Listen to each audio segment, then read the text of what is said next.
Today is November 4, 2024. O hapit na ang November 10. Ayay! Okay, sige. Go ahead. First question. Mayong hapon. May hapon. Pagkakalan na po connected din sa special kay Kalina sa anti-medical support. Regarding sa no permit to diagon policies to city. No, Chan? No permit to diagon policies to city. No paroling. Okay. First of all, I would like to kibawita mo mga pag-una na itong Anti-Mendicancy Board headed by Lucien Mercado. And they have been very active, and they have been not only active but proactive when it comes to atong concerns and issues regarding mendicancy. And I commend them, and I will support the programs of the Anti-Mendicancy Board regarding that matter. Now, karon kay bawo mo kita nga Pasko nga season, og daghan gyud manggawas nga mga mendicants no in the city of Cebu. They call it seasonal, so we will also just call it seasonal. So ang ako alangan na is that atong giauhag ang ato ang mga lumulupyo diri sa Cebu City nga to minimize no nga panghatag ani nila kay og walay unsay term na walay muhatag kung walay correct walay mangayo walay manghatag no. So mao na ang akong number one nga ingon mo. That was the campaign, no? That is one of the campaigns to nato sa anti-mendicancy labi na karon nga Christmas season. Yes. Mayor, no? Doon na mga leaflet yun katong house to house, katong mga traditional That's right. carolers. Yeah. Doon na sa mga kanang mga mendicants. So mao lang na no ang katong mga legitimate, and you will know this legitimate, these are organizations such as Lions Club, mga civic organizations na mga akadema ni mga students no. So mao nang kuan mo, we have really to make that distinction, and I think it's very obvious what the distinction will be no. Kay usually kani mga mukarol usually they will inform us ahead of time through a letter, or they will call. Pero kani ato mga mendicants di man ni ingon ani, so it is pretty obvious where the line is ba, di ba, with those that are illegal caroling and legal caroling. So ipasubay ni sa ordinance no siguro ako ba sa but kinahanglan sila kumuha og permit. Usa ka ba na ipasayod ba para nila? Yes. We will definitely we will make it very easy and accessible for them. Suryanon sa ko ang Anti-Mendicancy Board ug unsa ipamaagi natong niana. If we can do it online, which is very easier for us to do, then we will see. I will also talk to the BPLO regarding this particular matter o kani nga issue. Is it for free? Yes. Kay kato sa pabayran og 100 pesos. Unya ang ihatag sa katong iyang ikarolan 100, wa sila magginantsa. Yeah. So, mo na. Ang ato lang is more of monitoring, no, nga it will not be abused. Okay? Next, any other issues? Nakahasmas atong Yes. karon na niya. Doon na tayo kanigayon na mayor ng muhatag sa ayuda ngadto sa mga kaisunan nato sa Luzon gikan. Well, first of all, that's the directive coming from the Office of the President. Today is a day of mourning para sa atong mga biktima sa Typhoon Christine. And ato so ginangisundod nga direktiba gikan sa atong presidente. Now, if you're talking about ayuda, that is something I would personally want to give, no. Ay lang tanan, because as I know there are about 140 to 150 local government units who have been affected by Typhoon Christine. So kung mahatag tag 1 million, 160 million po na, so di sana madano. So I'm willing to give to the most severely affected LGUs. Pero I cannot just give it by myself. I have to wait for the Disaster Council to give their recommendations. Kay maghimo pa man sila assessment, inigabot nila dito, ila pang i-assess pila ang damage, etc. And then they will make a recommendation to me, and then I will propose it to the Cebu City Council for approval. So taas pa kay na nga proseso. As of now, I have not received the Disaster Council unsay panganan ni resolution. Once I receive it, I will forward it automatically to the City Council for them to approve whatever we will propose. There is executive. Yes. So, padama sa mga tao sa CDR mo para I think nakapadana ta o usa ka team. I just have to get additional confirmation. I think nakapadana ta to make an assessment, no. So naman diri sa kuan, the right person to you can talk to is Councilor Joel Garganera, who is in charge of the disaster. Okay, next item. Saman. Mayor, ang mga predecessor na ito yung mga panaad, how prepared you are to answer this allegation, and then also first, what was your reaction? Well, first of all, di ko ganahan na mo react, no, kay I think I still have until now, no, I still have very high respect niya, o I still consider him a friend. So muna nga di ko gusto mo react, no, and sugos pa may pamatasan, di na lang ko mo react, especially if he is an elder, no. So well, ang ako mong nabasahan katuramang mo file siya og kaso nako. Ang ako lang yung comment natingali is yes, like I always say, he always has the right to file a case against me.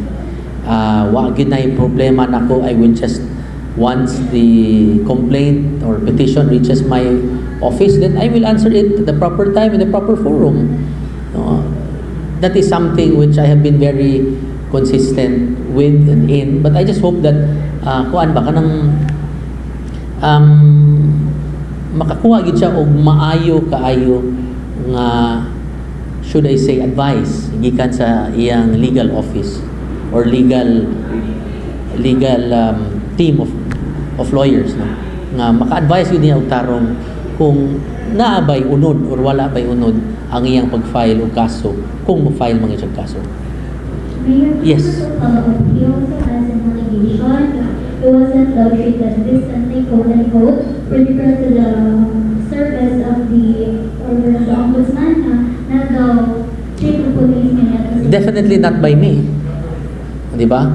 If there was any treatment that was indecent or unfair, then he should ask the other agencies of government, but definitely not me, because I think when it comes to this issue, I have treated him very, very fairly. What will happen sa November 10?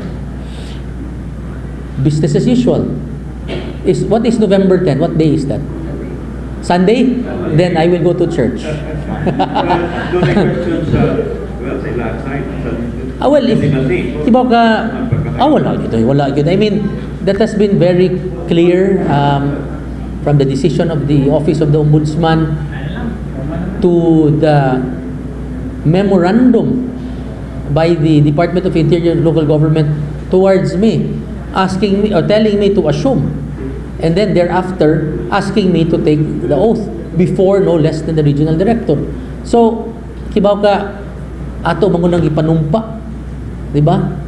I was elected Vice Mayor of the City of Cebu with the highest number of votes ever in the history of the City of Cebu, with 283,000 votes. So, I'm very happy that ang katauhan dako ilang pagsalig nako og naagi na sa akong oath. Included in the oath is to exercise all the duties and responsibilities of my position. Now, mubasa pud ka unsa man ang akong position, mubasa pud ka sa local government kung klaro man kayo ang succession. If there is a permanent incapacity of the chief executive or the mayor, then the next ranking official, which is the vice mayor, will take on the duties and responsibilities of the mayor in an acting capacity if it is not permanent, if it is temporary. But if it is permanent, then in a full-fledged capacity. So, ako rejung gisunod ang balaod mo. I don't see anything that I don't know where I went wrong. I don't want to speculate, but considering those like questions sa legitimacy sa mga mayor, and what if mo take over sila by November 10? Then my advice is always to go to the courts, no, to seek judicial relief. That is the only way, because I follow the law, and I am now the sitting incumbent mayor of the City of Cebu. So they will have to follow the law to question the ombudsman's order, or they question DILG and my ascension, no, as the mayor of the city of Cebu. Mayor, Yes. Maybe that was 2 weeks ago, Councilor Philip Sapa made a privilege speech endorsing his son Miguel to replace the vacant, to fill in the vacant position of the city council. Because there was a vacancy according to Philip and according to the LG. So, what was your reaction? Well, there is a process that has to be followed, no, because you know very well that upon the recommendation of the Sangguniang Panglungsod concerned, then it will be submitted to the office of the president, maybe through the executive secretary, for the appointment. But of course, all of these things will have to go and pass through the DILG, no, because sila mangyay mohatag sa ilang recommendation po, no. But with the recommendation of Councilor Philip Sapa, Well, which belongs to his team, di ba? you know, that is a very good that is a very good comment. Ang ako ana is that first of all, Attorney Miguel is very qualified. He is a lawyer, and you know, it is a good thing to have a lawyer in the city council, kay ang city council, ang trabaho sa usa ka legislator mo ay pagpanday o balaod nun, no? So muna nga, he is qualified, wa gyud ko'y problema na. Pero with your suggestion, ako, maybe I can also have my own suggestion. To be fair to all the parties that are currently comprising the Sangguniang Panglungsod, I will suggest, no, nga we also nominate one from the BOPK party and also one from the Kusog party. Kay para to be fair, ngano ato ra mga hatagan ng usa ka partido o gigayon. Hatagan natong ang uban pod. So, if you were to ask me, maybe we can ask the council, we can nominate somebody from the other parties, no? So, maybe you can, maybe from Kusog, if you want yun a veteran legislator nga pwede yun nga maayo kaayo sa council, then pwede mangud nato ibutang si Dave Tumulak diha, to recommend Dave Tumulak, or even a Joey Dalus, no, who are veteran legislators of the city council, 3-termer pa, di ba? Kung pwede si Mikel Rama nga wa pa experience, kanina makang duha, no? Or para to be fair with BOPK, ato ibutang John Gabuya ka, veteran legislator pod, engineer, no? And then kaning tulo ato ning isubmit sa DILG, isubmit ato sa office of the president, let the president choose. Because anyway, nahitabo nam nas una sa panahon sa akong amahan. Pag resign bitaw ni Firmo Dayaw, we submitted the name of Joel Garganera and June Quintanar. And it was the office of the president who decided asa nila. They chose June Quintanar. Diba? So, I don't see anything wrong with the recommendation of Attorney Mikel Rama, but to be fair to other parties, let's submit more names so that we will just let the office of the president select among kinsa ang ilang i-recommend. But with the recommendation coming from their group or party, which is the Barot Team Rama, they accepted that there is a vacancy. Kada muna na karon ang pangutana, because if you question my legitimacy as the mayor of the city of Cebu, then you also question the legitimacy of Vice Mayor Dordon Ontiveros, who took his oath now as a full-fledged Vice Mayor. Then you also question the appointment now of Attorney Mikel Rama, because all of this ni connect man guni tanan sa akong pagsaka. No, so dili mo ka pwede mo question ko sa mayor, pero ang vice mayor o ang konsehal di ko mo question. Dili sa na pwede, no. So that is a very good point nga imong gi-point out. I did not want to comment on that anymore, but since you brought it up, ako na lang i-komentaryo. Okay. Other issue na, Mayor. Go. The council recently manifested their intent to exercise and recently approved na political power as the ordinance of Councilor de los Santos. Your take on this? Well, first of all, ang Councilor de los Santos no ordinance,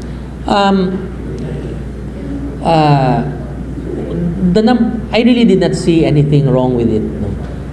Pero ang ako lang yung concern was the contempt, no. And if you read the ordinance of Councilor De Los Santos on the contempt, it did not give any contempt powers to the members of the city council, and besides, it is not allowed by law.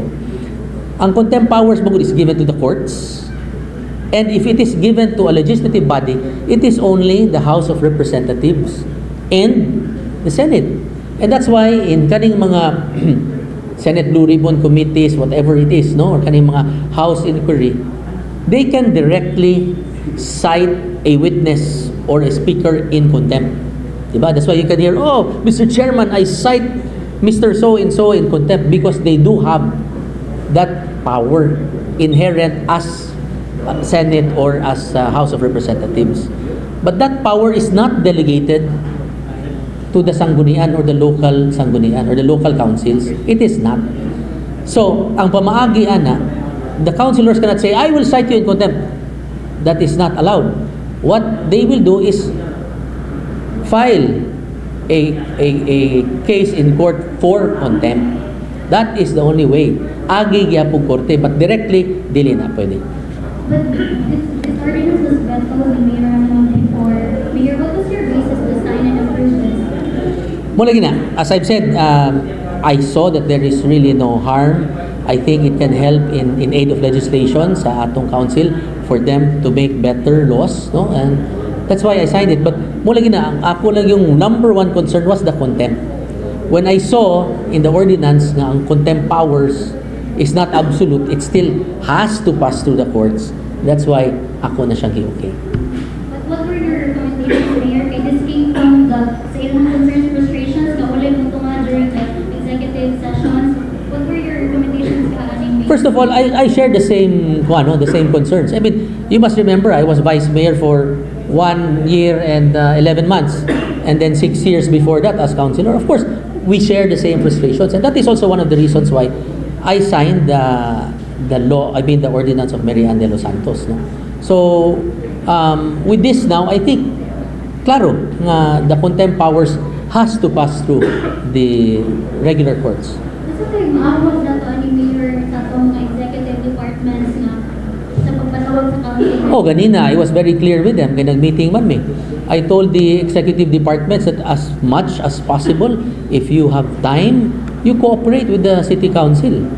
No? And then if you can attend, please do attend. No? Muna akong directive sa atong department heads. Now, it's not perfect that once the city council calls, the department head can makaadto. They also have their own schedules to look at to. They have their own meetings, etc., etc. So, ang ako lang is at least padadag representative kung dili yun kaya ng department head mo appear before the city council. Yes. Kaganina sa flag raising, hindi pa iba kumatag ng 5,000 each sa BO sa season. Yes. Ano sa iyo, BO? Well, CSET is I think CSET is in an office under the Cebu City government. CSENRO ba na siya? Sa CSENRO. Is under CSENRO. So, of course, the regular employees, casual employees, and the job orders will receive their regular bonuses, no? But ang CSET magud mo sa gahandol sa tanan BEO, ang kanang barangay environmental officers are not actually plantilla positions of CSET or of CSENRO. So they are barangay based. So kaning mga barangay based, as I've said, those barangay based workers receiving honorarium from Cebu City government is included in the 5,000 peso gratuity that we're giving this December. So appeal na to sila, BEO, appeal naman na, BEO, BHW, makakuha sa tanod, lupon, loader, puro na sa makakuha. Basta barangay based nga nagadawat og honorarium. Kaya na may barangay workers not receiving honorarium. No, like the barangay administrator or the barangay secretary, the barangay, all of those, no. Oh, so dili to sila makadawat. Kay total naman sa to sila yung mga savings na ilas ang hatag. That's allowed by law. Yes, what else? No more na? Yes, ma'am. Mayor, may update or clarification also sa inyong agreement agreement with SBD Builders sa anong delay ang pag-repair sa Okay, so first of all, he said right after palarong pambansa, which was when? September. September na? before July July 19. July July 19. August na human matug mga August man ang mag-start. okay. So, yes. And then after that, kay magpasigarbo man, gimove na sa dato. So, kano sa naman ang pasigarbo? August 9. Okay, so dapat yun September. So, pag September, we had a meeting.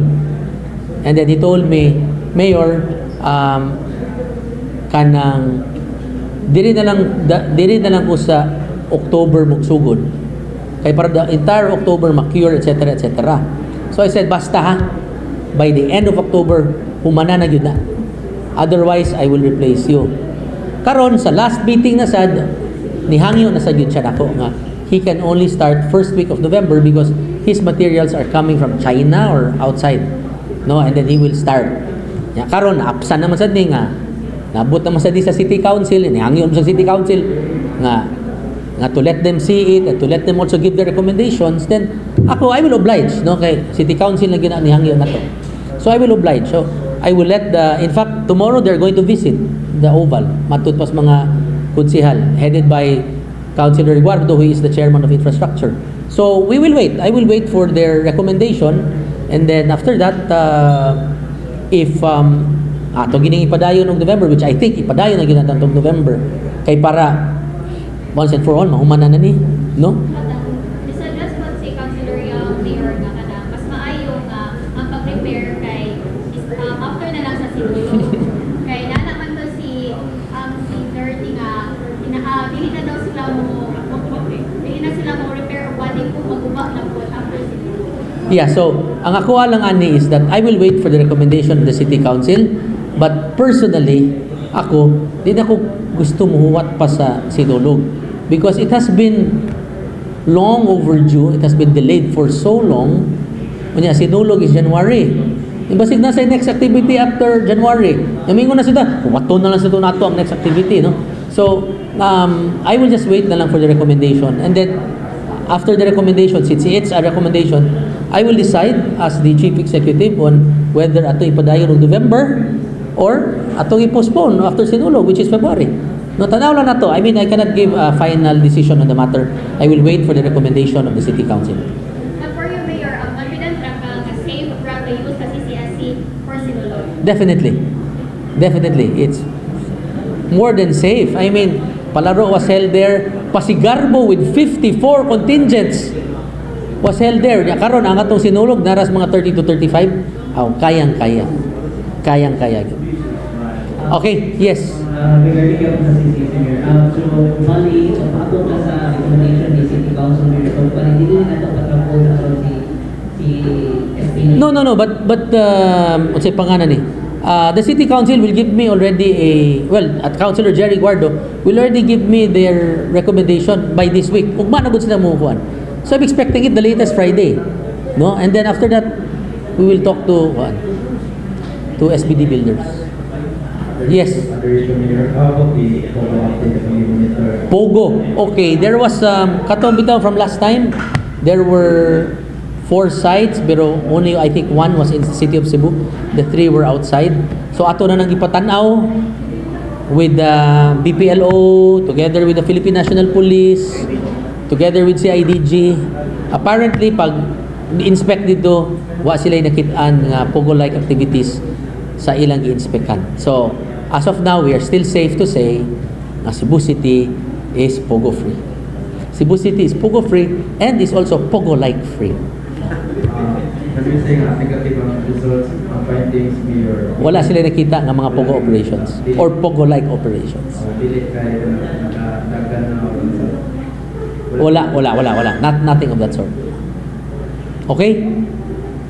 Otherwise, nahibaw na mo. Diba? Pag-grade or pag-hagbay, mahibaw na mo. Sige, next.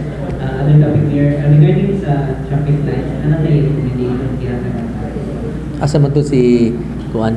Wala pa, no? This was supposed to be last week, but comprehensive man gud kay ang akong directions ni Radi ug ang team, no? And then it's not only phase 1 nga akong gipatanaw, with this will include phase 2. So I think comprehensive yung gayo ilang report, but hopefully I will talk to Radi today naman siya ganina, and then maybe I can get feedback niya also this week if kanos na nila mahuman. No payment made from No payment whatsoever, not unless maklaro na gining tanan. Mayor, other topic here. Na ay inspection nito sa may Osmeña Shrine in plano na i-recover ang donated na Ay. Hibaw ka, if you want the story, I will tell you the story kay para mahuman na tani. In 1940, when Mayor Osmeña was still mayor of the city of Cebu, he entered into a deed of donation with, you research what the real name is because I don't recall, with Cebu Evangelical Society, something like that, no? To donate about 4 hectares of property for the Cebu Evangelical Society to use it as a cemetery, or in older terms, samang. Hibaw mo say samang, karon pa mo kahibaw. Pero ginamit mo na sa itong mga lolong lola. Anyway, fast forward today, 2024, pag-inspect ni Jerry Guardo at mga tao, pag-abot na to dito, no cemetery whatsoever. Okay? So, what will Cebu City do now? Now, according to the deed of donation and according to the civil code, it states that if the purpose of the donation is no longer being used, then the property now can revert back to the original owner. So, ako na nag-ipa-study nga basig we can file a rescission kay para mubalik na sa Cebu City. Now, mind you, when it was donated to the Cebu Evangelical Society, buang nga na-transfer mo sang title yun nila. So there must be, tanaw na ko, there really has to be a rescission that has to take place, or I don't know what you call that, nga ibalik ang titulo padong sa City of Cebu. No, kay wa naman gigamit for its purpose. Now, karon pagtan-aw na to sa mga tao na to, labi na sa Councilor Guardo, nindot man na nga site di ay. Kay it can really be used as a housing. Di naman sada maggamit karon as a menteryo ngano man. Kay kung atanaw nimo ang zonal classification diyang dapita, di naman pwede. No, so wala gina diha housing, agri, unsa pa na diha. So di na madagyo diha. So if we can revert it back to the City of Cebu, then we can use it as housing. 5 kag 4 hectares housing. Di ba kinalayo ang kalunasan? Dool-dool ra ba na? Di ba? 4 hectares pa yun. So, that is something what we are looking into. Just like Cebu Province, Mayor. Just like Cebu Province nga nagsige na sila recover po sa ilang mga properties. Labi nas DND. Di ba? So, kana that used to be a base. TESDA also. That used to be, well, ang kuha yun, ang kanag yun sa APAS kay that used to be a military base. Ang karon ano man gigamit as a military base. So, revert back na sa original owners, which is the Cebu Province. Mao na sa nga to, wa gigamit og menteryo. Unya, mas magamit na to for something else, i-revert back balik sa City of Cebu. And ako na nang ipa-studio karon sa Cebu City Legal Office. Okay. Daghan na kain na. Oy. Sa kasimana na to, 2 kasimana pagani.